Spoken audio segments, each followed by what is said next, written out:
నమస్తే న్యూస్ 24 తెలుగుకు స్వాగతం. వార్తల్లోని ముఖ్యాంశాలు ఇప్పుడు చూద్దాం.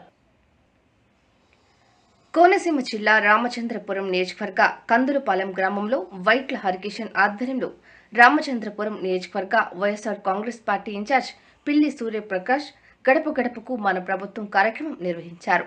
ఈ కార్యక్రమంలో ప్రతి గడపకు వెళ్లి ప్రభుత్వం ప్రవేశపెట్టిన సంక్షేమ పథకాలు అందుతున్నాయో లేదో తెలుసుకున్నారు. రాబోయే 2024 ఎన్నికల్లో వైఎస్ జగన్మోహన్ రెడ్డి నాయకత్వాన్ని బలపరచాలని, వైఎస్ఆర్ కాంగ్రెస్ పార్టీని గెలిపించాలని ప్రజలను కోరారు. ఈ కార్యక్రమంలో గ్రామ సర్పంచ్, జెడ్పీటీసీలు, ఎంపీటీసీలు, వార్డు మెంబర్లు, వైఎస్ఆర్ కాంగ్రెస్ పార్టీ కార్యకర్తలు పాల్గొన్నారు.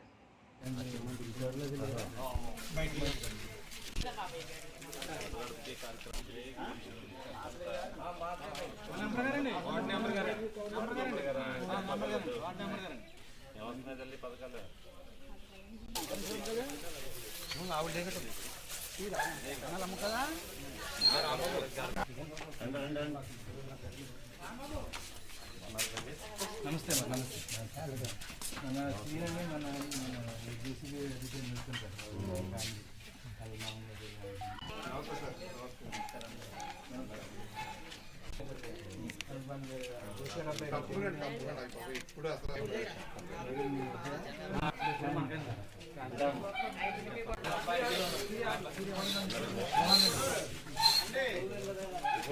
ఇక్కడే